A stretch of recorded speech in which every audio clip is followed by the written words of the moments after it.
You ready? Oh, great. Well, good evening. Welcome. So great to have a nice crowd here. What a great space. The select board has been meeting in this space for a little bit. For those of you who are familiar with the Parker room, sorry, Jeff, it's a little dark over there. And so it's sort of nice to have this airy space with windows. And so welcome and thank you for coming tonight. So my name is John Duke. I'm the town manager here in the town of Rockport. I'm a native of Rockport, born and raised here, lived here my whole life. I know a little something about this space, given I went to elementary school here, like so many in this community and before. This has been quite an interesting circumstance for those who maybe are newer to the process. This has been an area of town that for the last decade or so has been really an area for a great deal of question and an uncertainty in terms of direction and where do we go and what's best for the town of Rockport. And we think tonight you're going to hear one option that we're putting before the voters to consider here in a couple weeks at the polls in June. That is reflective of some of the feedback that the town received over the last couple years in particular, but also in a broader sense of some of the items that have been heard over the last decade plus. So as I said, my name is John Duke. I'm just going to introduce all the folks up here so you know who's up here and how we can be a part of this. Denise Munger, who's a member of the select board, who's been involved in this process and certainly has the select board's role. Ryan Thomas, who's our director of planning and community development with the town, works for us in the town office. Let's see, well, I'm gonna make sure I get everybody here. Oh, I see, this is what happens when I get that. Mary Jane Young, who is the Lesher Family Foundation's main director. Don Pepper, who is Lesher Family Foundation's executive director. And Eamon Hutton, who is from Viewshed, and it says I'm supposed to fill in your title, but he's just the visionary. We'll give him visionary. Start there. So great to have this crew here. Is that nice? That looks nice on a business card, I think. Yeah. So how did we get here? I think that's a great question, and certainly you can read things in the newspaper, online, but sometimes those items can get missing some of the details. So the town was involved in a process over a period of years to try to bring in three entities who had provided a letter of interest in perhaps developing this parcel. There was a committee that the town had created, an RES task force, that interviewed those members, went through that process, and decided to move forward to work with this company called the New Height Group. The New Height Group worked with the town for roughly a year or so to get together, and they were tasked with putting together a survey, talking with the community, find out what the community wants, what its needs are. There have been a lot of ideas that people had without a survey in terms of what should go there, but broadly, what does our town want? What do we need? What are we looking for? What are our benefits? What can we really draw from this? So their process went through the end of 2021, early part of 2022, and around this time last year, there was a meeting over at the Opera House, and the results of that survey and it was shared with the community, as well as what they felt was a summation of what those feelings and thoughts accumulated to. And there were really two big items that came out of there. We love green space. We want to protect green space. Affordable housing is a real problem in Mid-Coast Maine, but Rockport specifically. And those two issues really, I think, drove a lot of the conversation, that night, but also subsequently beyond that point. So at that point, there was a question of what to do next. Denise, if you could probably share what the select board's role and how we got specifically to tonight's. Yeah, so we had New Height Group who made the presentation, and on the housing question, They came up with a proposal for 83 housing units, which were essentially three-story apartment buildings in the RES site. And I think, I'm sure there were a few people in support of that, but by and large, the group who attended that meeting and then read about things afterwards were largely horrified at that kind of dense housing development right in on that site. And we had a problem because New Height Group said that's what's economically feasible. If you want housing on that site, and that wasn't even going to be affordable housing necessarily. They really weren't giving us a lot of information about even what kind of housing this would be. And that was before all these interest rate increases. So we got that number of the 83 units. The Economic Development Committee then took that information from New Height Group. Several of the folks on that committee are developers, and really took pen to paper and spent a lot of time trying to crunch the numbers, look at alternative ways. Could you build 40 units there? Could you build 20? Was there something short of the 83 that might be more palatable to people in the community? And there just wasn't a way to make that economically feasible. And when I refer to that, I mean where a developer would be willing to come in and take that project on for the community.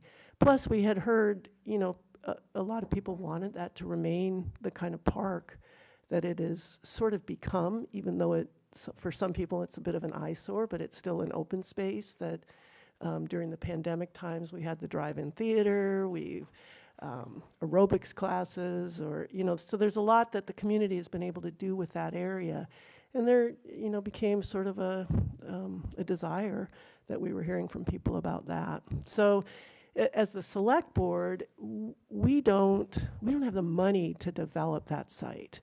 And it is town-owned property, which means it takes a town-wide vote, no matter what you want to do with that property. And the thought of trying to sort of work on some sort of housing proposal, something that would be appealing to all manner of people in Rockport, was a little problematic. Some people wanted market rate, some people wanted affordable, some people want workforce housing. So you start with the fact that it's just not economically feasible. The economic environment for that has only gotten worse. So it looked like housing was not going to be an option at that site. We still are committed to, and many in our community are committed to the notion of housing in Rockport and expanding those options, but this particular site wasn't the appropriate site for that. So the next steps this past winter, myself, Orion, the select board had met with the Lesher family and largely the group that we're meeting with up here tonight. And the proposal, I would even say prior to that, the Lesher family had been engaged with and working with residents throughout the community with concerns about ensuring that green space was a part of whatever that became to be.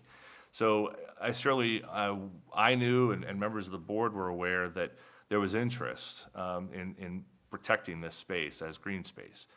So fast forward to this past winter, and the select board, the Economic Development Committee had done their work, and the members of the Lesher family and the Lesher Family Foundation came to the select board and said, we would like to move forward with a proposal.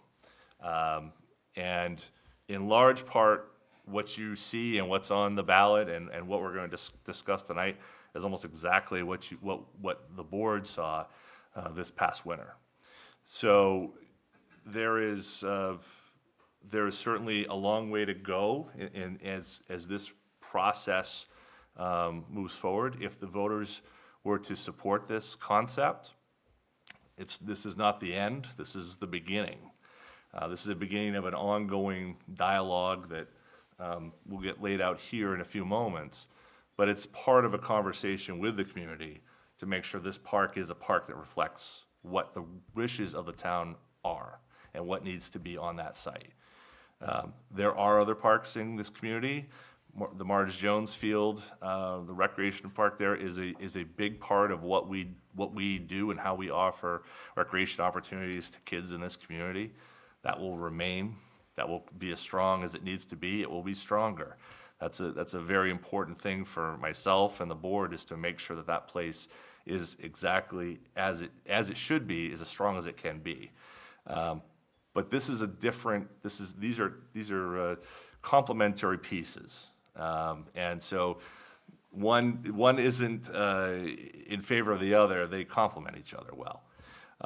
So I certainly, we're going to have a period of questions at the end. Certainly, if you have thoughts and questions, we'll get a chance to get the end. We got a microphone, you can run around and have you ask questions.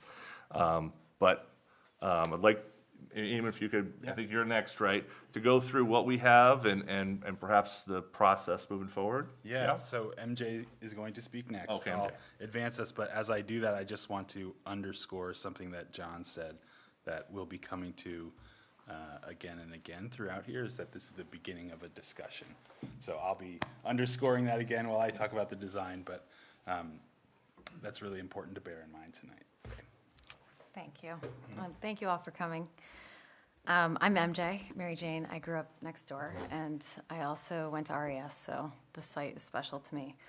The Leschers got here in 2008, right around the time when the last few buildings at RES were being taken off the site.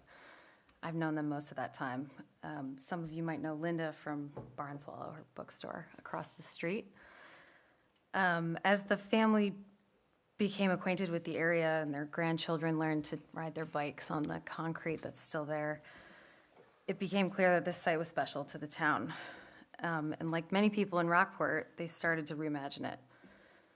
Previous attempts may not have gained traction, but they did reinforce the hope that many have that the site honor its original purpose as a shared community resource. The family established the foundation in 2021, and after that, when the New Height Group proposal didn't move forward, we started to put together this park proposal for the town, which is what John just described. Next. Oh, Down if you want. down? Are we okay?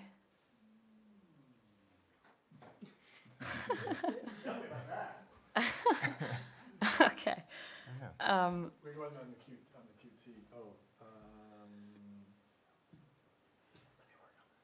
Okay, keep going? All right. Thanks, Jeff. The first step in putting that proposal together was to put together this concept plan that you're seeing now. Within the $3 million budget, there are lots of exciting park features that are possible. So to get a sense of that potential, we put together this plan. And what you're seeing is the result of a very thorough budget and design exercise to understand the construction costs associated with this park. Eamon will go into more detail about that during his portion. This very preliminary design, though, is not at all set in stone. We needed a starting point to be able to come forward with a thorough proposal, so this is what we landed on. And in addition to the due diligence that we've done surrounding the construction costs, we just finished the first listening exercise through the survey that I hope many of you took. And I'll go into some of the demographics. So we got over 300 responses, which we thought was pretty good for our first go. Oops. Mostly from residents, but from a lot of people who live in a surrounding town or work in Rockport or are part-time residents.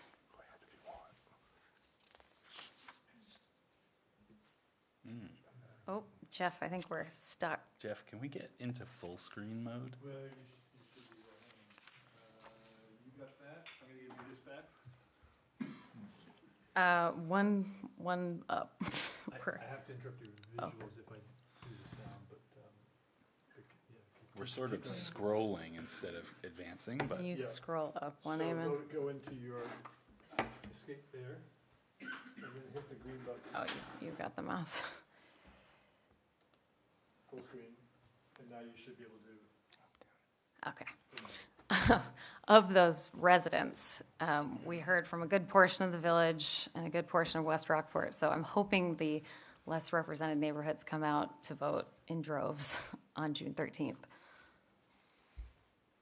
And then this shows you ages and how many years people have lived in Rockport, fairly representative of the population.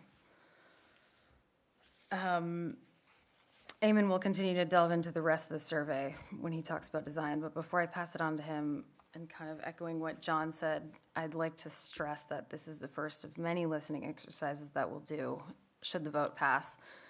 There will be lots of opportunities to weigh in on design and next steps. The ultimate success of this park will rely heavily on community input and participation. We're going to provide a starting point and a framework, but it'll be up to the town, you all, with support from us to ensure the project's long-term success. Later in the presentation, Dom will speak about the conservancy model we think will lead to that success. Told you there were going to be applause. I heard it. All right, everybody. My name's Eamon Hutton. I'm a landscape architect and a park designer. I'm very happy to be here. I'm also a visionary, apparently. Love that. As John introduced, I'm a design principal at a firm called Viewshed.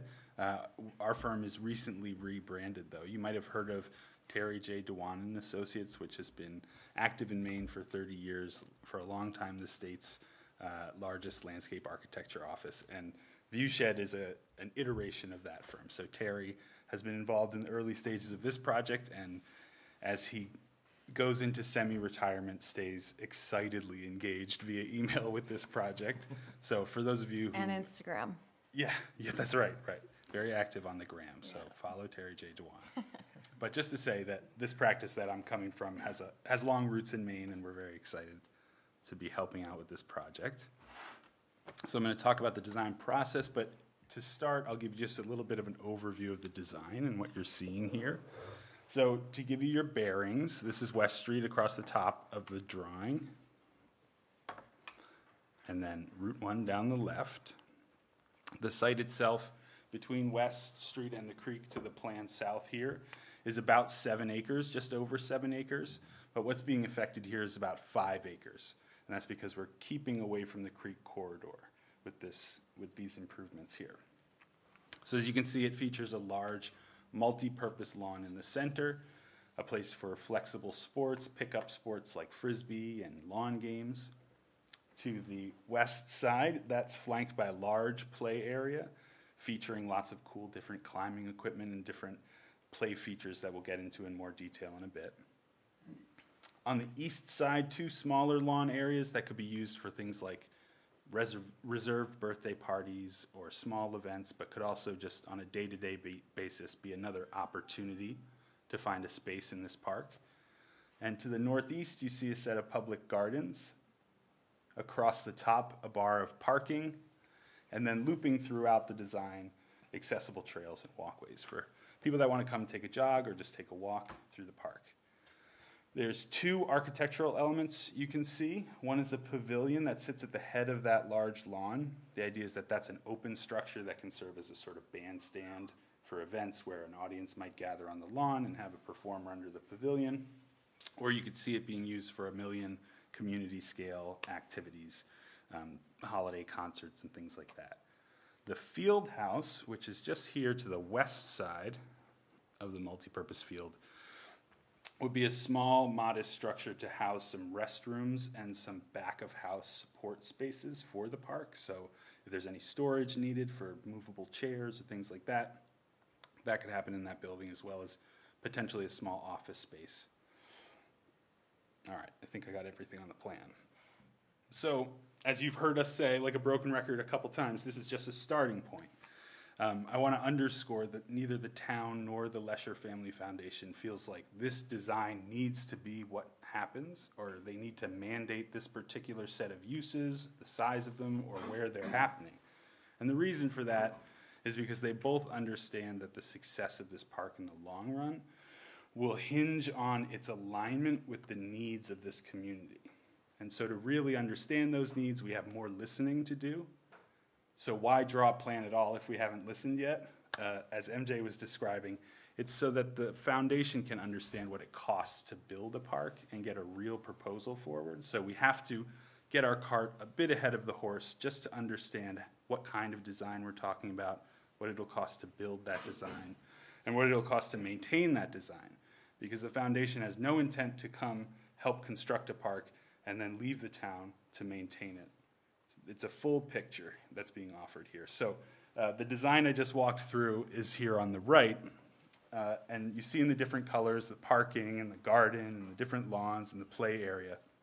We actually started with a more ambitious design on the left and made some changes to get this right-sized for the budget and for the community. So you can see, I can't stand up because of the mic. You can see that in the plan on the right, the central lawn became much larger, and that meant giving a haircut to the play area. It also meant rethinking these courts, potentially tennis courts or pickleball courts that we were thinking of originally.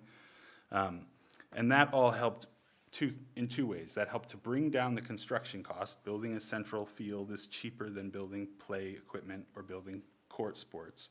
But also by reducing some of those high maintenance items, it helped to bring down the ongoing maintenance costs and get it into alignment with the prospects of the foundation funding this. Can I just ask a Yeah. question? I can't quite see because of where I'm sitting. Yeah. What are the courts going to be? Is that the purple? Purple, so it's this kind of blue tone here. Was going to be where the courts were? Mhm. Okay, and then below the green, what was going to be So, there? yeah, I'll go around, thank you for Yeah, asking. just can't That see helps. So it was parking, so that stayed the same. Play in the same area, but it was bigger originally and now smaller. There was a much smaller performance lawn, and a multi-purpose field to the south with additional circulation, though they're combined. Oh, yeah, no, I got it. They're both combined into one large multi-purpose field here. The courts were here, those became lawn. This field for running around and sort of flexible play for kids gave way to actually a kind of very similar space. That was more of a design refinement than a cost measure. And then the garden here.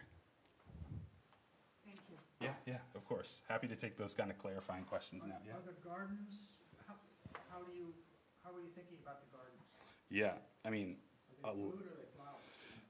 I'm worried that I'm going to set off a multi-microphone Yeah. situation. I'll hold this away. So it's a great question. We'll go through some examples in a little bit of particular types of gardens and landscapes. But the answer I'll give you will be the same over and over again, which is depends, what does this community want? You know, what's the right fit? Is it a community garden for growing food where everybody's participating in that way? Is it a pollinator garden that's really focused on habitat? Is it a formal garden that's focused on plants and plant display, or is it a mixture of all of those things? We're just holding space and holding budget now for it, but want to have that conversation over a lot of conversations about that. Thank you. Okay. So as I said, there hasn't been much community engagement on this, much listening yet. That's what we have ahead of us.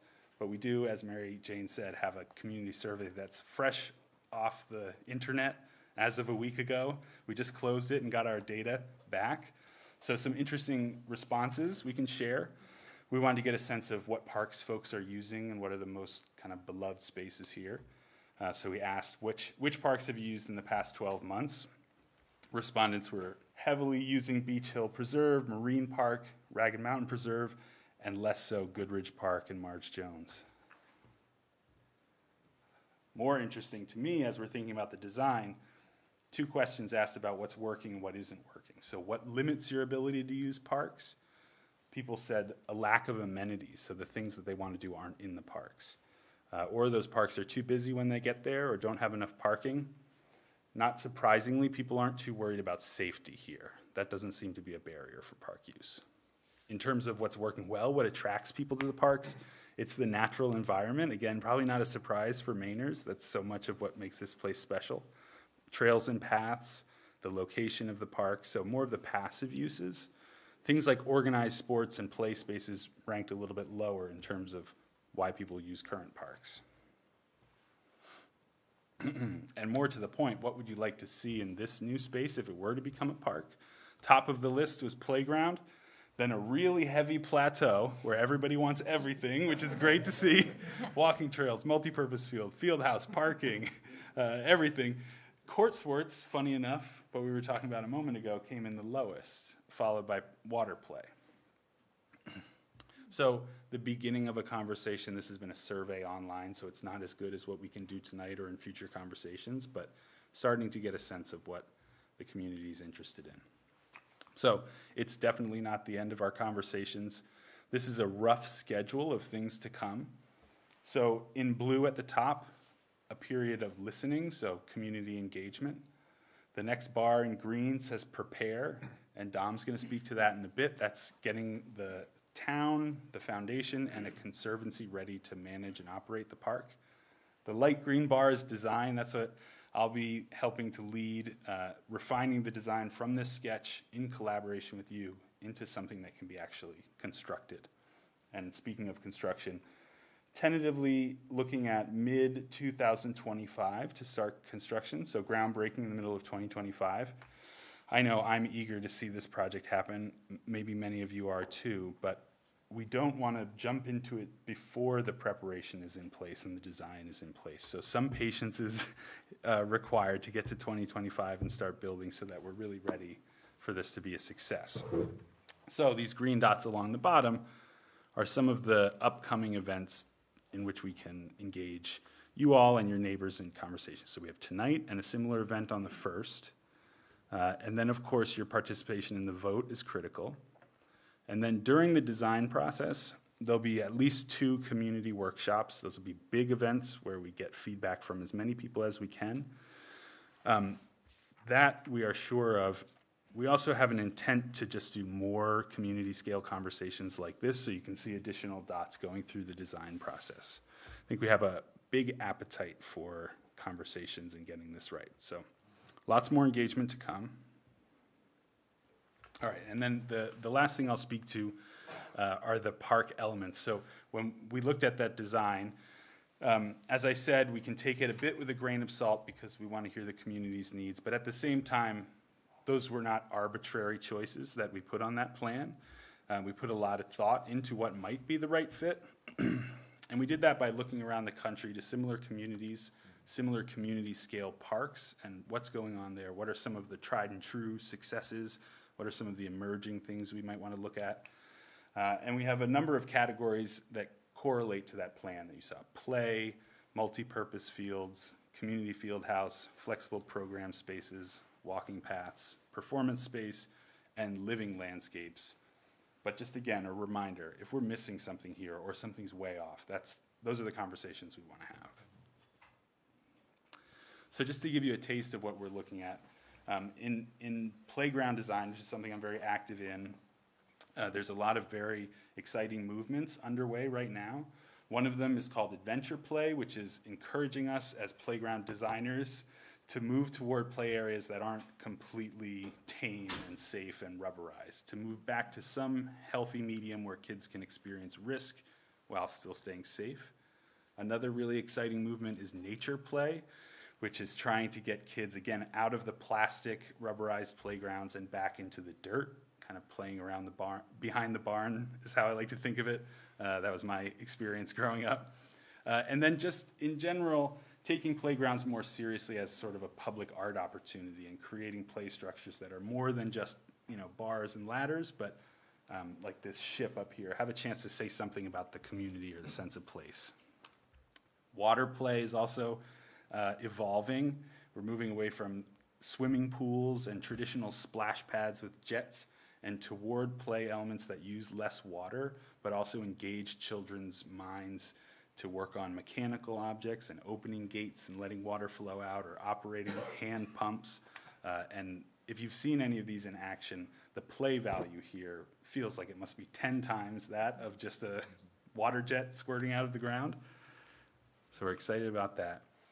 Again, one of those tried and true park elements are flexible open spaces that can become the backdrop for games, for fitness classes, for community events, farmers markets. As I said, we have been including trails and walking paths here for folks that want to use that as a means of fitness or just moving around the park. For those fitness-focused individuals, we also love the idea of incorporating workout stations that are well-designed and not too gaudy, but integrated and tucked into the side of the trail so you can do circuits if you're really trying to break a sweat that day.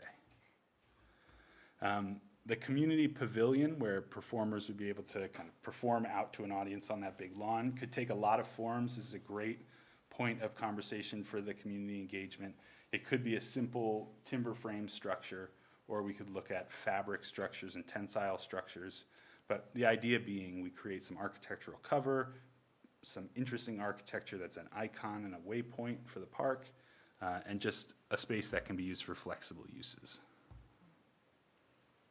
When we talk about living landscapes, we want this to be a beautiful park, a green park, a park that's able to be maintained. But landscapes can do so much more than that. So we'll be looking for opportunities for landscapes to be not only beautiful and rugged, but also great pollinator habitat and habitat in general, and also opportunities to use plants to help filter stormwater. Considering our proximity to the creek here, we have lots of great ways we can use landscape to help filter water before it makes its way into the creek. This is a few precedents of the kind of simple field house structures that give a kind of unassuming home to the necessary things like restrooms and storage spaces. And again, the broken record, if we've missed something, we definitely want to hear. And we have tonight to talk through that, but also these additional public meetings. So please stay tuned and please share with your neighbors and friends. So I think to close, Dom's going to speak to conservancy models. Thank you. I mean, thanks everyone for making time tonight. I really do appreciate the time that you've taken. I'm fortunate enough to have just the last 2 slides, so we're almost to the end. Eamon made the comment about how parks create a sense of place. And I think back to this, that I'm about a week past the 9-year anniversary of my mom's death. And growing up, she took us to this one park all the time, where you can imagine sort of late 80s. She's in sort of like a Lisa Frank windbreaker suit, top like bright neon colors, matching tops and bottoms, walking around very quickly. She was a distance runner, but my dad would always say very, very slow distance. My brothers and I would have to run 1 lap with Mom for every year old that we were up until the age of 14. We hated that. But I'm telling you, every time I go back, I do think about her. So it creates a special space. And I know what that can do. And it's what the foundation is really committed to in bringing communities together. So we've been thinking about this in a way that we are hoping is as intentional as possible. And we know that we don't have all of the answers. So we're hoping for as much feedback from you all and also from our experts that can work with us. So we're focused on the long-term stability of this park. And we've been looking at what mechanisms are used by others around the country to be able to support and preserve parks. So we're looking at what we've tried to do within this plan right now, and these are just 2 different buckets that I'll talk a little bit about each of them individually, is that we're thinking about how the park can be well managed, how it can be funded, and how it can be community informed and led. So our first goal is going to be around these 2 pillars if the vote were to pass. The creation of a conservancy and then building out a sustainability plan. Both of those are going to need to be happening somewhat concurrently. So we think about what a conservancy is. Many of you probably have heard of park conservancies. They're a little bit more new of a phenomenon. I think some of the first ones started in New York City about 45 years ago or so, but it's a nonprofit organization that is created to oversee the stewardship and maintenance and operations of a public park. They're invested in making sure that the park is well operated. So we'd like to help to support building out a community park conservancy, which is volunteers from all 5 villages of Rockport. And we envision this moving from, I'm gonna go back and forth a couple times here. You can see the working group in light green on this slide here. We imagine that there's sort of a pre-group that would be starting to come together around this conservancy, that would be working with some of the initial design, doing some of these listening tours, we only have a limited number of ears, and so many more ears would make our listening tours that much more effective. And so we would love as much support in that as possible. And then this group would also help to guide and advise on post-vote design phase and kind of moving into some of the responsibilities and roles as we work with the town to figure out how to make this the most effective use of public space as possible. And then in an ideal world, it's possible that that group can also transition into some of the founding board members of the Conservancy moving forward. The second piece of it then goes to our sustainability planning. The Conservancy is going to work with the town of Rockport, because the Conservancy will be a caretaker of a public park. We know that one of the important pieces is going to be financial support. And so we anticipate creating an endowment, which is a corpus of money that we'd raise and that will fund that generates sufficient investment income to cover the maintenance and the operating budget for that park. The Lesher Family Foundation is committed to help support the launch of both of these efforts at the same time. But also, we are one voice. We are not the entirety of the community. So we're going to think through sort of from the design plan how we can inform, to Eamon's point, inform our long-term carrying budgets for maintenance with the immediate construction costs. So as all of those different pieces are starting to be determined by you all in conversations, that we'll be looking at the financial aspects of both of those so that we do guarantee that the financial stability of this park is ensured for the long term. And on top of that, we're looking to then, as this endowment is created, the Lesher Family Foundation is going to support the operating costs for the first 5 years as we're ramping up to having this fully functioning so that the Conservancy gets a little bit of time to practice and get its legs kind of fully underneath it. Within the sustainability is also our ongoing partnerships with the town of Rockport and understanding how, like I said, our sort of shared responsibilities.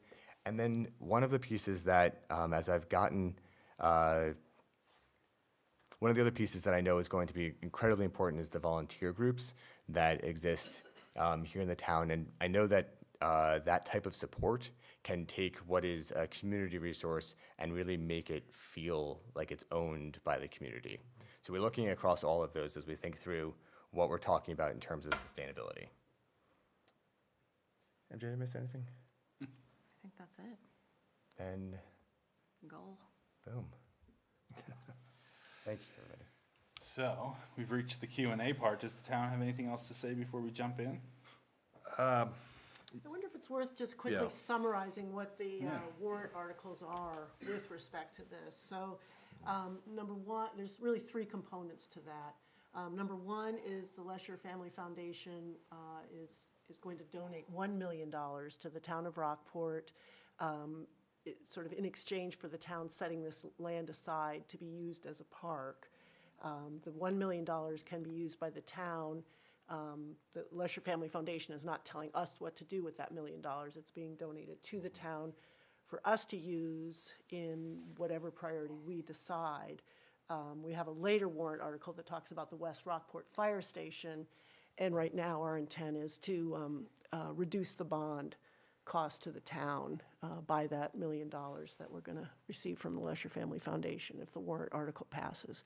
The second component is constructing the park, and that's the $3 million that we've heard about today, that the Lesher Family Foundation will fund the construction of the park up to $3 million.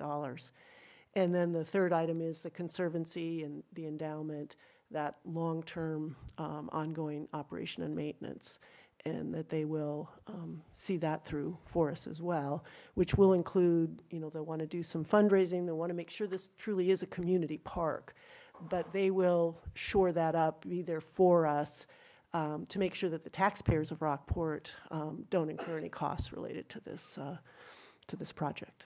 So. Ready for Q&A? Oh, yeah, thank you. Any questions? Ryan's going to bring. Get you a microphone. A quick one about the maintenance on the Conservancy. You saw some cases, like a very active garden club in a community can do quite a lot of planting and care of places. On the other hand, like a multi-purpose field needs to get mowed and run, and the town's probably got the equipment to do that and stuff. Are you imagining that the volunteer piece of this, so like each one of the Rockport villages or something might take on a section of this perimeter walk or something and work on planting and Yeah. watering and weeding and things? Or is it just looking for people just to put in enough money so that some business landscape company gets paid to do all these things? Both would be great.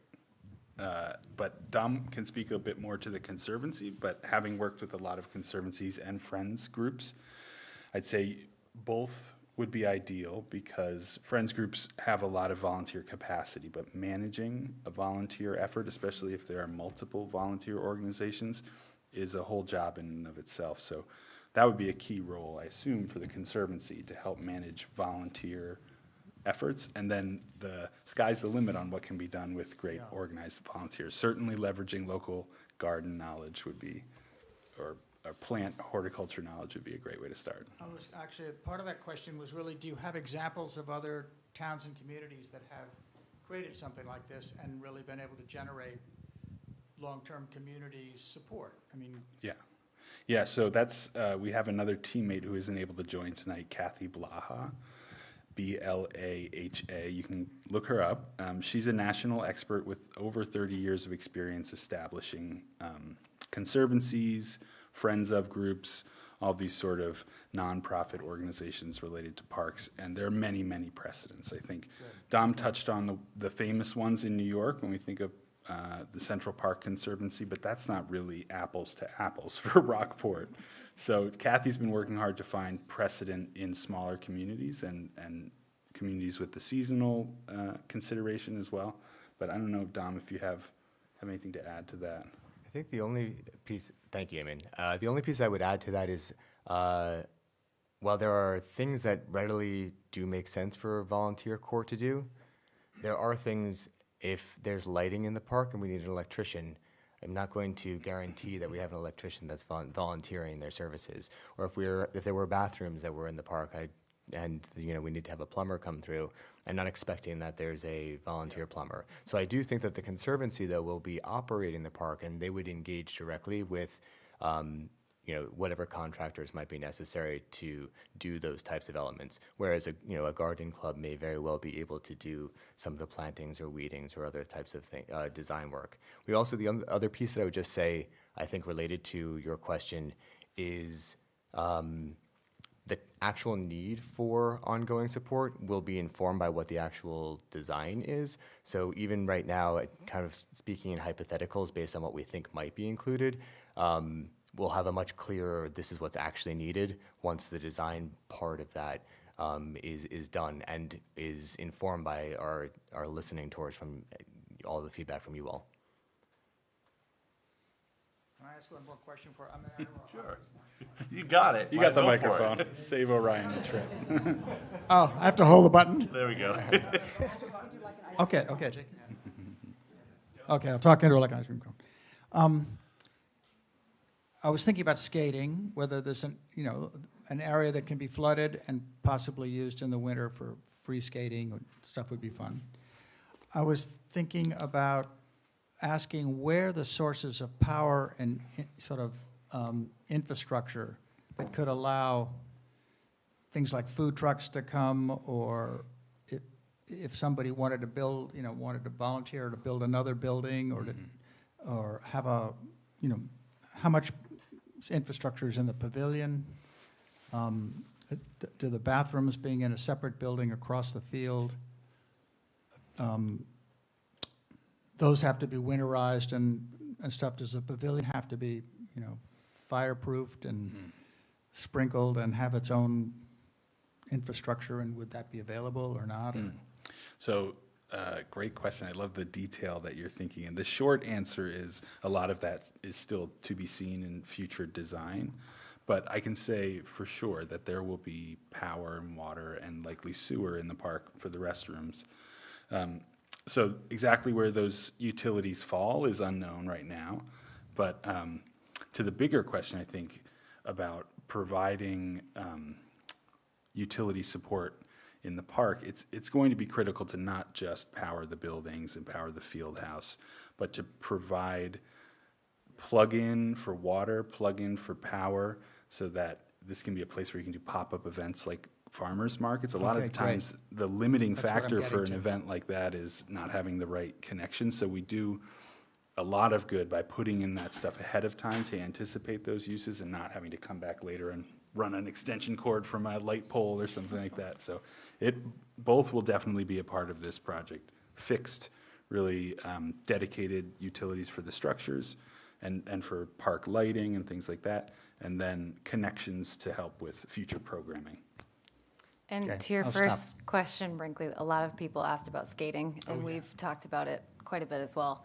The climate is a little less reliable than it used to be, but we've talked about ways around that, and Eamon is familiar with them, so that's, could very well be included in the final design. I don't think I was just gonna say, get a question right over here. Hi, I'm Bill Bowe from the Rockport Conservation Commission. And, you know, one of the words you had up there was sustainability, and I think that you were talking about financial sustainability, quite rightly so. From the Conservation Commission perspective, we're looking at, you know, environmental sustainability, and I think that long-term cost also can be built into, in other words, the amount of O&M dollars you're gonna have to expend are gonna be, to some extent, dependent upon how you design what you're building. Absolutely. So if we put in solar panels, then we don't have to pay for electricity. If we use, you know, drought-tolerant plants, we don't have to pay for as much water, or maybe mow it as often. So I guess I'm making a plea for that part of that going in the design, so that we can limit our future cost. Because, you know, nobody wants to put in really nice gardens that dry up the moment we don't get rain for a month. So the more that we can avoid, the more that we can avoid that future cost by putting in materials that are more sustainable, I think that'd be a great thing, so. Yeah, we are totally aligned on that. I can say that across the board. So it starts in design, you're absolutely right. The choices that are being made during the design have these impacts for maintenance down the road. So I know Dom was touching on this. I think as the design team and the leadership team, as we work on the design, we'll be keeping a kind of live score of what we're doing to affect the ongoing maintenance and the construction costs. So that's around sort of the maintenance sustainability and keeping those numbers down.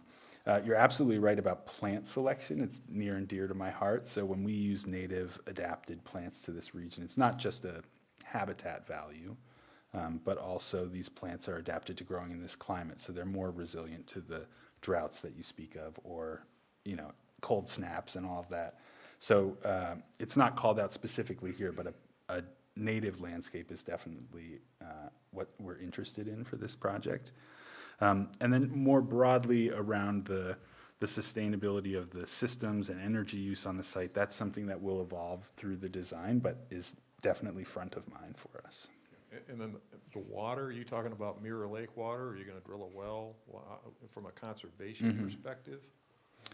Yeah. That's another item. I don't need an answer. It's just to throw out as a potential issue.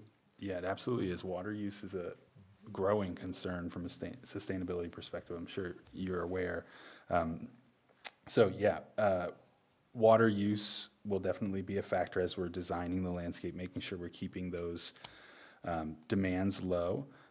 Where the water comes from, I think, is unknown right now. Well, there's two places. It's either the ground or it's Mirror Lake. Yeah, it's on main water. Yeah.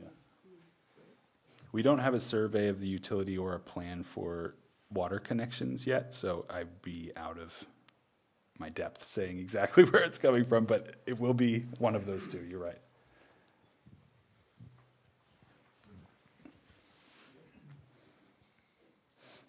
Just go with it. Just go. You're Okay. good. Hi, I'm Betsy Elwin. I've lived in Rockport for about 25 years. And first, I want to thank the Lester Family Foundation, because this is just a fabulous proposal. But I'm also very worried that it's not going to pass, because Rockport has a very patchy history when it comes to these things, and a lot of people are very suspicious, and they're going to say, what's the catch? What's in it for you? How much is it really going to cost?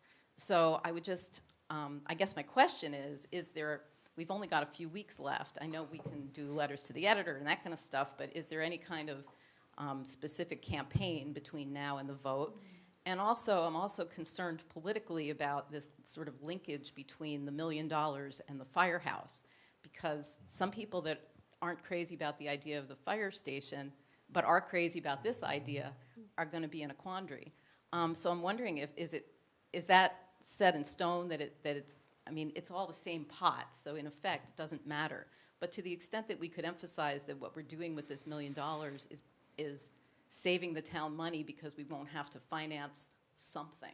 It sort of doesn't And matter. that's the way this is set up. The Okay. warrant article just says it's within the town's discretion Oh, as that's to how good. to spend it. That's good, because I've seen that firehouse linkage over and over again, and that's kind of a cause for concern. And then the other question I had was, what is the estimate for the annual maintenance? Because if the foundation is going to cover that for the first 5 years, you must have estimated that, because that would sort of inform how big an endowment you envision in the future. Those are great questions. Thank you for that. And great caution about how to describe the connection to the firehouse. So that's good perspective here locally.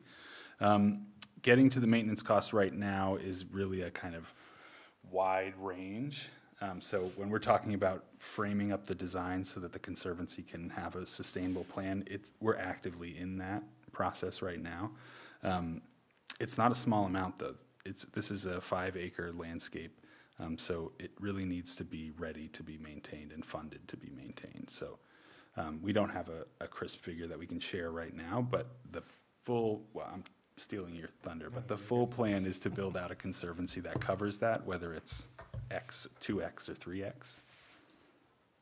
And again, we have a basic idea of what this park might need to be maintained. So we're working off of that figure, but it's not firm enough for me to share it. So we're doing our homework, but ultimately the park that is designed after the vote, if we get the vote, that will determine what the actual endowment figure is. So it's a little unknown at the moment, but we're trying to be as prepared as we can. And we are committed to contributing to that endowment based on what it ends up needing to be. And to your question about the time between now and the vote, we have another meeting next week. We have social media. We are putting up posters and lawn signs, but I would really urge all of you to talk to your friends, because whether or not this park happens depends on that vote. And we're obviously excited about it, but we want the community to be as well. So that will determine what happens next.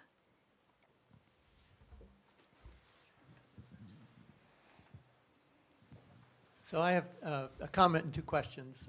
First comment is, I'm probably in a minority, but I think we need affordable housing a whole lot more than we need another park. And if the Leschers were willing to donate the $5 million or so they're investing in this, it might make affordable housing economically feasible. That's just the comment. In terms of the size of the endowment, let's say it's $10,000 a month. That means we need a $3 million endowment. $10,000 a month is probably a conservative cost, so we probably need an endowment more than that. I know you have numbers in mind, you don't want to share them, but it would probably help to get this passed if you would share them, because people would trust you a bit more, because it's hard to believe that you don't have numbers. And the second thing is, who's going to be the ultimate decision maker? I think if the Leschers, because right now I, for one, and I think many people think ultimately the decision is up to the Lescher family, and a lot of people are saying, well, why should the decision be up to some people who spend time here but are not residents of the town? I'm a full-time resident of the town. And I think you could help this passage if you would just commit to having the final decisions made by the Conservancy Board. So the Leschers will, but that's not been said anywhere. So I ask you to clarify which decision you mean. the decision about, the final decision about the design, what elements go in. You know, there's a lot of talk about listening, but it's we're listening, meaning the Lescher Foundation is listening, implied we make the decision about how the park is constructed, what goes in it. again, than what would be the maintenance costs and everything else. I think it would be a lot more palatable to the town if you were willing to share or hand over that final decision-making. We are definitely committed to the Conservancy making design decisions. It'll be the working group at that point, but it's going to be a collaborative process between someone from the town will participate, someone from LFF will participate, and then ideally someone from every village, and it'll be a group working with Amen to come to the final design. So definitely, it's not the Lesher Family Foundation Park. That's not what we want. That wouldn't work because the town of Well, but it- Rockport doesn't want that. You know, it would help to make that more clear, because right now it's not in Okay, any of the, yeah. any of the articles that are written, any of the things posted on the town That's great website. feedback. And Thank so you. I think a lot of people just assume it's the Lesher Park, and the Leshers are going to decide what goes in it. Okay, that's good to know. We will do our best to make it clearer going forward. And to the endowment and maintenance cost figures, we'll talk to the board about what we can share between now and the vote. It's just hard to come up with numbers about a very hypothetical and very broad park that, you know, we have, right now, we have per square foot costs of what it takes to maintain a water play area and a garden. So we're in the ballpark, but it's not, it doesn't feel fair to share those numbers until they're more educated. And maybe I could just interject with what the warrant article says on that topic. It says the Lesher Family Foundation will oversee fundraising to fund an endowment for the future operation and maintenance costs of the public park and recreation area. The Lesher Family Foundation will cover any shortfall in donated monies to ensure that annual operating and maintenance costs are paid by the endowment and not by the town. But elsewhere it says only for the first 5 years. No, Yeah, that was it- clarified, that was said today, but this is what we would be voting on. So that's what the town, the residents, But Understand. we did write a clarifying statement that, do you want to read this section? Yeah, within our FAQs on the website, the LFF does not anticipate a shortfall in annual maintenance budget, as it's committed to working with the town and community to ensure the park's sustainability before breaking ground. In the unforeseeable event there is a budget shortfall, LFF commits to providing funds to cover the basic maintenance for the first 5 years.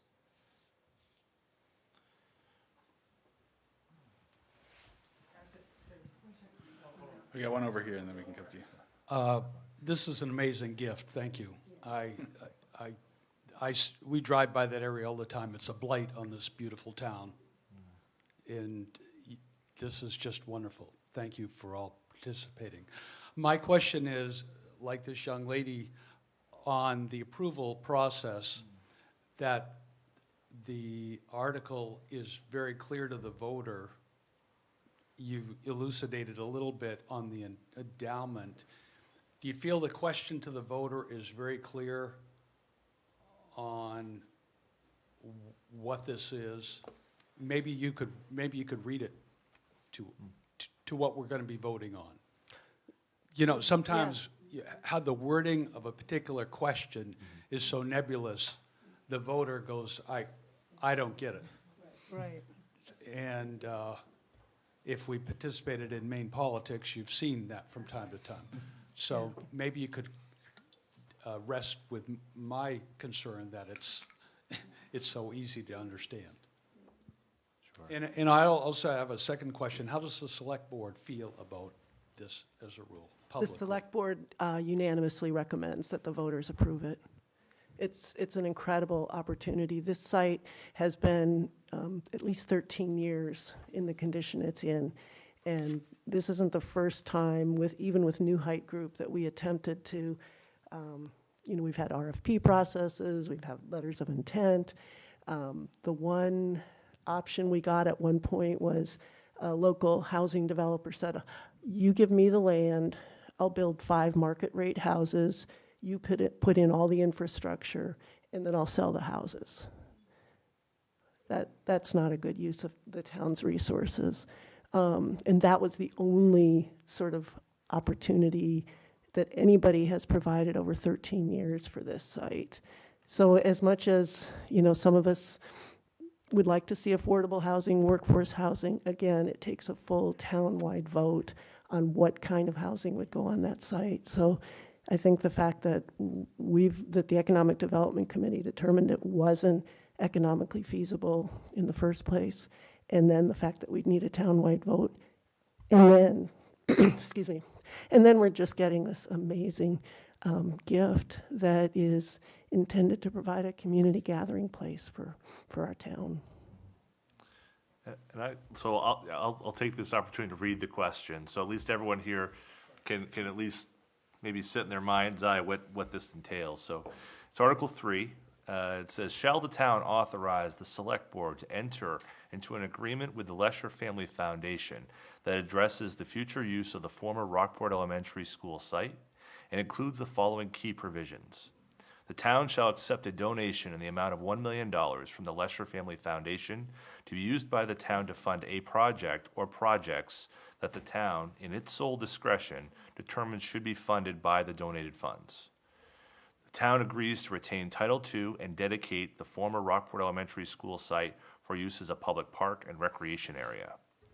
The Lesher Family Foundation will fund the design and construction of a public park and recreation area with input from community members, expending an amount of $3 million for such design and construction. The Lesher Family Foundation will oversee fundraising to fund an endowment for the future operation and maintenance costs of the public park and recreation area. The Lesher Family Foundation will cover any shortfall in donated monies to ensure that annual operating and maintenance costs are paid by the endowment and not by the town. As Denise said, Select Board recommends 4-4, 0 against, 0 abstain to recommend the article. The Budget Committee votes 6-4, 0 against, 0 abstain, also recommended. So that's the question, what all of us will be deciding. As the authorization is to the Select Board to, as this process, to finalize those details. But the key pieces are really laid out here. And that's all that the Select Board and the town would be authorized to do. If something were to fall outside of that in these discussions, then the town wouldn't be authorized. And they would have to come back to all of you to say, can we do this if it's slightly different? So these are the terms by which the board is authorized. If it's outside of them, they don't have that authorization. That was really clear. Oh, good. Vote. We should have brought ballots. Where's? I just want to encourage the designers to keep opening up our minds to what's possible. Because I think all we know oftentimes is what we know. And we don't know what's other possibilities. And you've seen parks from all over the world. You've seen things in parks that work. And so I think it's great to have these open forums to encourage input. But I also think in the end, from my life as a designer, oftentimes doesn't come out of a committee design, but it comes out of a vision that the designer has, and taking in that input, but also, playing back to the community. So I just hope that you'll continue to expand our imagination about what's possible and what you think might work. I think this room is an example, actually, that wasn't exactly what people wanted initially, but now that it's made, people are using it all the time. So I think it's important that you continue to expand our imaginations. So this was a great presentation. Thank you. And thank you to the Lesher Foundation also, because this is a great opportunity for the town. And I hope everybody votes for it unanimously. Thank you for that. I want to pick this up too. I thought about this on the first meeting I had too. I also want to say, I think this is an incredible opportunity for the town, and that the Lesher family is taking on, trying to think through how to make this an incredible amenity for this community. And $3 million is not enough to do everything you could imagine doing in a fabulous park and an urban center and so on. But it seems to me that it could be enough to put infrastructure in place that would allow people in our community to come up with events and things they wanted to do, from a temporary amusement park to, the market the crafts markets and so on. And you need power, you need water, you need restrooms, and it's thinking about how to strategically place some of those inputs with the $3 million, as opposed to trying to build out every possible building that should happen, because $3 million will go pretty quickly. But in terms of, if you mowed the whole thing green, grass, and planted it well, and put 15 power outlets and places, and put it out to the community, I bet you'd come up with some pretty, people would be really interested in plugging in and doing something there. Yeah, the best parks are platforms for communities to express themselves in the way that they want to that day or that week or that season. So I think we want to make sure it's got that flexibility paired with the right supports that you're talking about, the right things to plug into so that. So I think keeping it, there's a benefit to keeping it simple. Yeah, it with the helps budget you've got. Yeah, it helps with the budget You know, to stay as a simpler. somewhat of a clean slate, but with the fundamentals that will allow people to do something. It's sort of a matrix. And I think this town has had at various times an empty, large space, and it's been filled. High Mountain Hall and the Brewster Point Barns, and there are lots of things that people come up with. That a shelter, power. The next level is like really good lighting, so that if you do have a theatrical performance or there's something special, you've got some spotlights on poles that can be turned on. Okay, that's enough. Thank you. Getting the hook. Well, thank you for that. And just to add to that too, from our side, and for some of you related to thinking through how the park will be managed and operated, that is then the role of the Conservancy. That's the representatives from the communities to decide, as the park evolves and the communities change and needs change, what future states can look like also. So there's an opportunity for growth and evolution.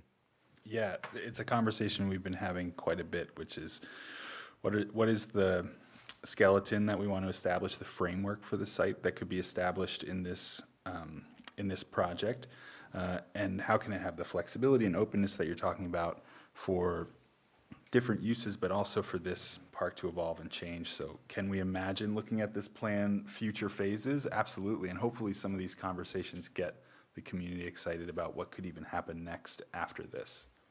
And that would be, by then, when the Conservancy would be up and running and facilitating those conversations instead of us. I think it's suggestive having these, discrete places. Rooms, yeah. That is effective. They're not developed, but they're scale and a place that's evocative of what you could do.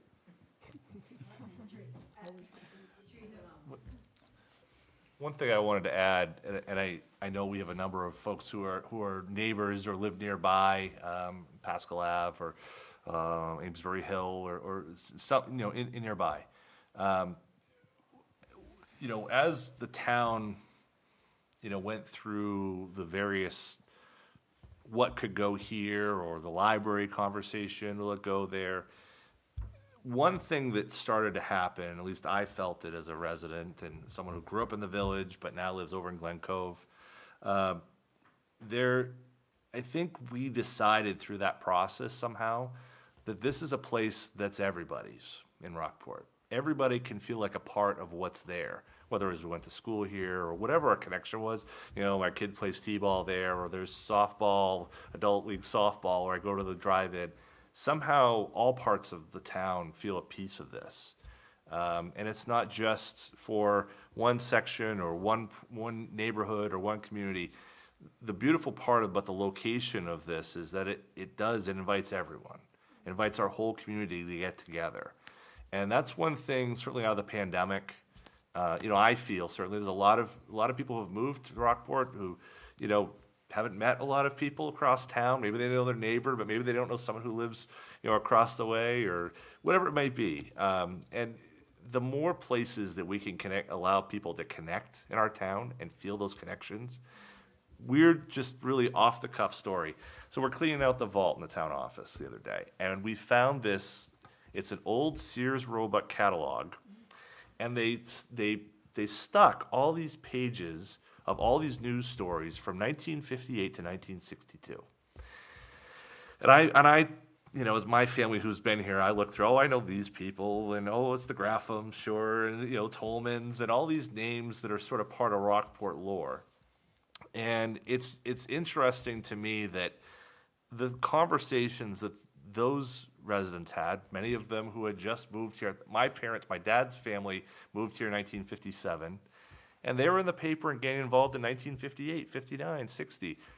We need to open those doors to everyone. And this is one way for us to open doors, especially if there's no walls on the pavilion. What's one way to open them? Wide open. Wide open. But we need to provide these spaces. And I know that, you know, Walker Park, and we have the Marge Jones Field, and many people use the harbor, and there's many places that people connect. But this is sort of a different place and at a different opening. And I just hope that, you know, if the voters move forward and all through these processes and whatever shape or form this takes, that we find an opportunity to connect. And as neighbors, as Rockport residents, you know, this will be something that will draw people in from Hope and Appleton and Camden. But selfishly, as a Rockport resident, I want Rockport to connect in Rockport. And I hope that this is that opportunity for us to do that. There's been, as you said, there's been a lot of skepticism and the like, and I hope that this open process too is an opportunity for everyone to say, cards are on the table. We want everyone to feel like they're part of it, that they can participate in it, and that the outcome is determined in a fair, open way that everyone can understand. Certainly, economics are what they are, and decisions have to be made, and someone has to be, you know, on the deciding end of those things. But just I hope this is an opportunity for all of us to put some of the things of the past aside and take a step into the future together in a really exciting way. So I'm looking forward to it, and I hope, you know, I certainly am looking forward to the process, not even the construction, but the process of us talking about these things. This has been a great conversation, and all sides of this, you know, everyone wants a positive result. And that feels good. It feels good to walk out of a meeting with everyone wants something good to happen. It may be this or it may be that.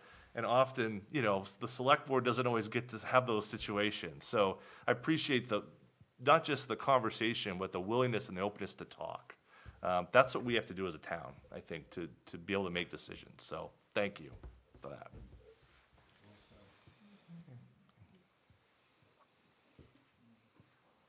Any other questions? Here we go.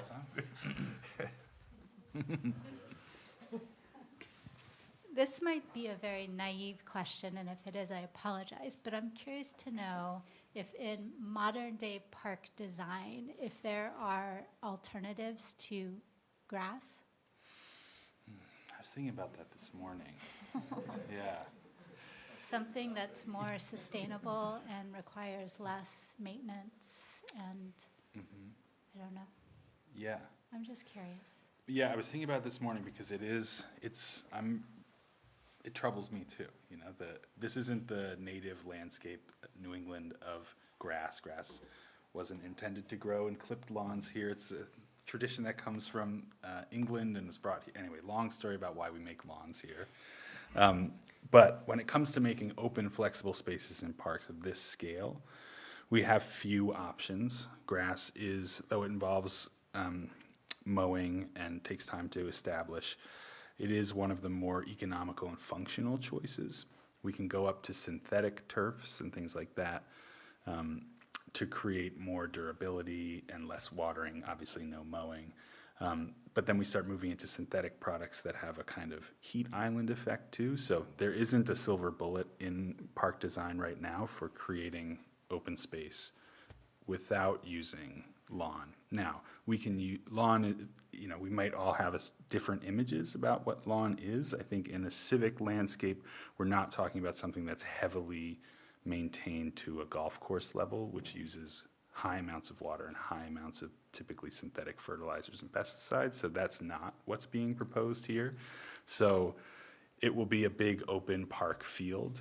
But if you get down really close and look at it, it's not going to have that sort of lawn, that obsessive perfection that many of us Americans have with lawns. So if you can sort of start to think about that landscape as a spectrum of different kind of things under the umbrella of lawn will definitely be on the more sustainable end of it. Getting rid of that kind of mode landscape would mean really changing the type of program, because we don't have a suitable alternative for something that's big and open like that. And I'm just as disappointed with that answer as you are. I really was this morning, like, what can we, why don't we have something yet? Micro clover works, yeah, micro clover works pretty well, but it has some issues too, yeah. A diverse seed mix, I could go on for hours. A diverse seed mix, good establishment, quality soils, things like that will help it be less maintenance intensive and requiring less repairs and things like that. So does that mean there will be no pesticide fertilizer use? That is the intention right now. We've really been trying to push the needle on a sustainable landscape here, so yeah. Yeah. Thank you. Yeah, great question. Hi, I'm Kristen Johns. I live here in town. First of all, I'm just really thankful. I really do hope this passes. I think it's an amazing gift. But people are talking about whether it will pass. And I guess I just wanted to maybe just share concerns that I have heard, in that some people don't want to lose the ball field. And I'm just curious if is it an option to somehow keep it, but still do a lot of these other things too? That's just, even at the last meeting, that was one of the main things that kept coming up. They don't want to lose the ball field. It's kind of been like a hub. So could things be switched around to maybe keep the ball field and maybe make it prettier with some bushes and picnic tables and stuff, but still have some of the other things? Maybe, anyway. It's just, Yeah, definitely. We've heard a lot of people say they want to keep the ball field, and if that's what the town wants, then that's what we'll figure out a way to do. Yeah, I don't know if you want to add to That that. certainly shouldn't be a reason to vote against it, because at this point, Right, this is well, I know, but it's just a concern, I guess, that has been brought up.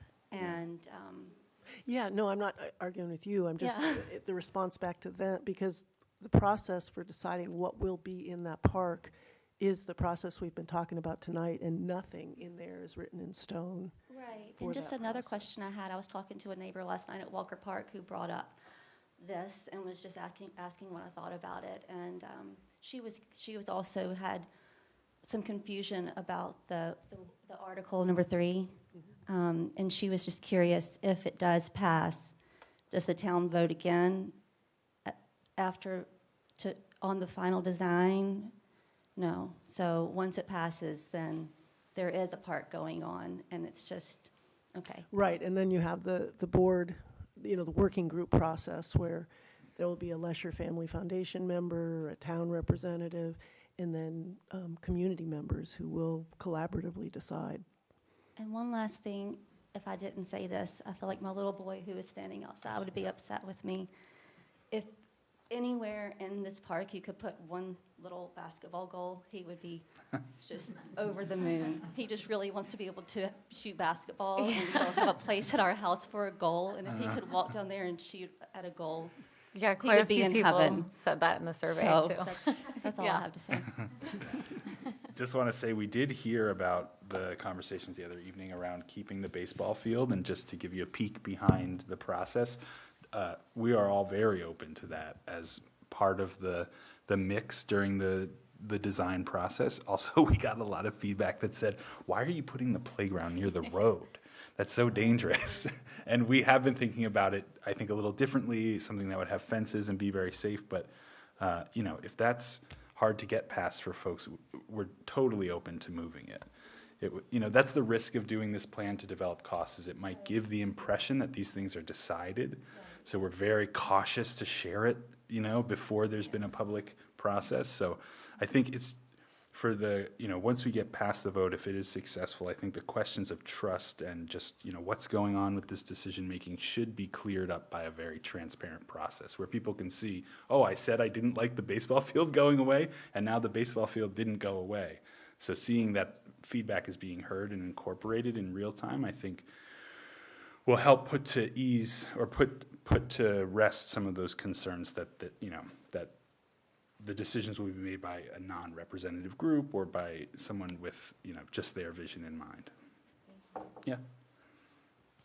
I wanted to thank the Lesher Family Foundation as well. It's just amazing, and a long list of benefactors that have added so much to our town over centuries. It's amazing. I just had this idea. I hope that you have all seen the Charlotte Rhodes Butterfly Garden in Southwest Harbor. Are you familiar with that? I too was a longtime member of the Conservation Commission, and it would be educational, and it would uses native material, and it would help the butterflies. That's great. I used to live on MDI. I went to college at the it's in Atlantic. Southwest Harbor. And I think I've been there, but I don't. It's a pretty amazing the place. name I isn't think it was ringing a bell. designed by William Kalina, who is Oh, the, yeah. he's into the. He's a real plant whiz. Right, he's very famous. Yeah. We're lucky to have him in Maine. Thank you. We'll check it out because I am a little foggy on it. I'll take a look, and something like that would be lovely here. So I have 2 questions. The first is that, so if it gets approved, are you able to do anything or have any input into traffic, like safety and mitigation? Particularly at that corner of West and 1.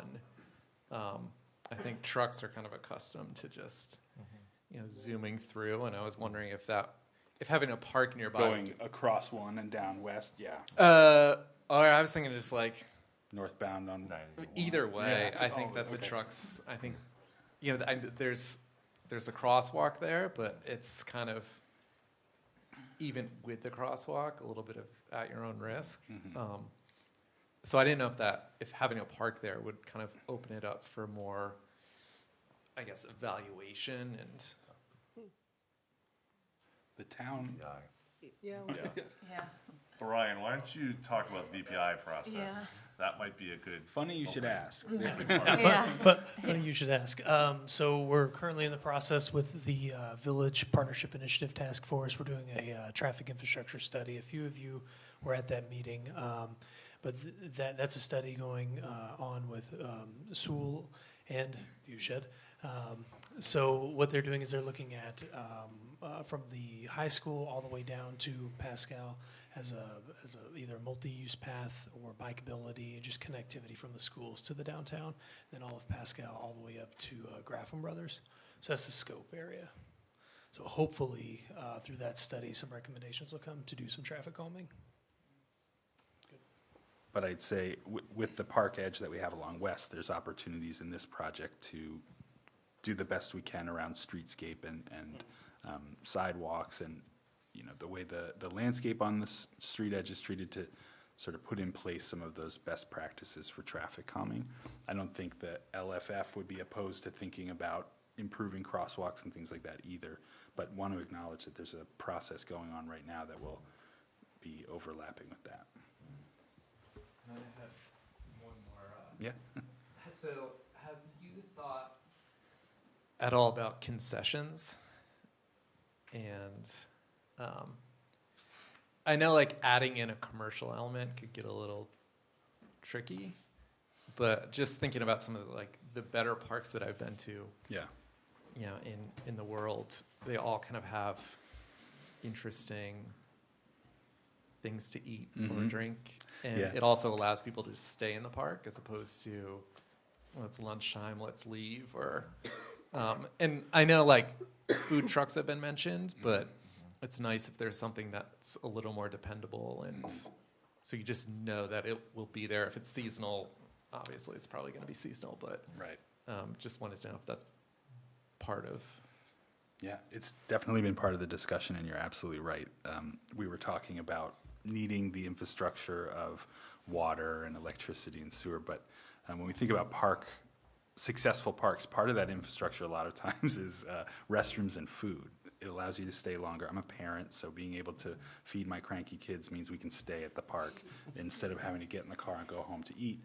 So it really does make a big impact in the usability of a park. It doesn't feel like fixed concessions are really within the budget in this first phase, so it's not on the plan right now to have any kind of concession built into the park. But as you mentioned, there is space for food trucks up here, and I think that's just something we can keep refining so that there are the pieces of infrastructure in place to make sure food trucks can plug in and do a good job. And then in time, I think the way I think about it is that in time, food trucks could hopefully prove out the viability of food on that site, and then a second round, if it really is that successful, could build out concessions on site. But it's not part of this first phase, but you're absolutely right, that it does make parks really great.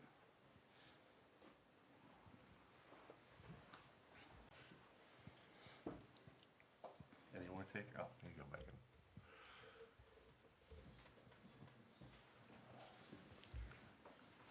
Thanks for this presentation. I'm also on the Conservation Commission. You're good. We hear you. And I'm just wondering what you see as the mechanism for other town committees like Pathways, Conservation Commission, and obviously Parks to engage with this process. You want me to start? Sure. I've been doing a lot of talking, I'll get it back to you. I think the short answer is we haven't talked about the particular moments in the process, but a park design like this would be done best with regular milestone reviews and check-ins with those committees. So during the design process, it could be at the end of concept sketching, we get in front of those different groups and get feedback and then refine the design and do it again. So we don't, I think, know much about the particular cadence of those meetings, but I think certainly would be part of the process, or I don't know. And we'll be working closely with the town to make suggestions about how best to incorporate feedback, because we certainly want to work with the existing committees. I think there's a lot of overlap with a number of committees that we already have, and certainly, I think Bill's question and to this, there's overlap there that is just obvious for all of us, and there are experts on each of these, on a number of these groups that are really could be quite helpful, either as a member of those committees interfacing with the this process, or potentially as someone who's part of this board. I think there's a whole bunch of different possibilities there. Certainly there's going to be so many different steps along this path that how I think the specifics haven't worked out, but there's going to be a role for the Conservation Commission. There's going to be a role for Parks. There's going to be a role. I mean, it's going to go through Recreation Committee, frankly, should also be involved. Again, even though there's not a direct, there's overlap in some cases. So we want to make sure that all of those groups and all those experts are at the table. That's how the town can put their best foot forward. Yeah, I mean, we're committed to hearing from you all, not to a speed of pushing something through quickly. And before the thought leaves me completely to that point, you got a lot of green circles up there for trees, and I don't know what you're carrying for a line item on those, but one of the things the Conservation Commission worked with recently was Aaron Englander over at Erickson Fields, incubated trees so that we could then turn around and plant them when they got bigger over at the elementary school. And Aaron is all over doing that again. Great. So if that's a way to maybe cut that line item down a little bit by using them and potentially involving the school kids to plant them, which it's great to watch a bunch of third graders try and plant trees. It was a real challenge, but they loved it, and they argued over the worms and everything else. But anyway, if that's a way for you to cut back on that particular item and involve the school kids and the local Mid-Coast Heritage Trust or the Maine Coast Heritage Trust folks, I think that'd be great. Yeah, thank you. That's a great tip. We are carrying a hefty cost for each tree in this to make sure that, I wasn't sure where you were headed with that story. That's where I'm headed. Yeah, well, just to say, it's so disappointing to build out a park and then put in trees that are like an inch around, we tell this story about shade and cooling, and then a small tree like that's going to take years to get to that scale. So we wanted to make sure we carried enough to put in significant trees in the installation. Now, if we could buy them a little bit early and grow them up to that size with the school children, that would be great. Yeah. Buy them now, this is gonna take years, right? Yeah. It's probably, there's probably room for all of it, yeah. I thank you, like everyone else here, for the work that you've done and thinking about it. I'm just wondering about these meetings in other parts of the town. You live in one part and you wonder where the four others are, and sometimes, and that's been a sticking point for a lot of projects. And I wonder, is the fire department balance for not having the park in any one of the other four? Or, so I'm assuming that as you move ahead, though, that you have gotten, or felt that you've had positive feedback for the whole process? We did have a meeting last week at Simonton Corner, and that was well attended. We had probably about 50 people. Some of you, I think, were there as well. And then the one on June 1st. Next week, we have one at the West Rockport Baptist Church, so trying our best to have meetings in different parts of town, not just the village. And then, provided a successful vote, we would continue that listening tour across the 5 villages in focus groups. So that was to our timeline of ongoing engagement, like absolutely. But it's been really front of mind through the whole process, wanting to be sure that we weren't in a echo chamber of one neighborhood or one part of the community or one, group text. So reaching out has been really deliberate. That's why these meetings are scheduled in different parts of town, and why we'll keep doing that, is to make sure we're hearing everybody. It's not the first time that we've reached out to all the other communities. And, The library Mm-hmm. Yeah.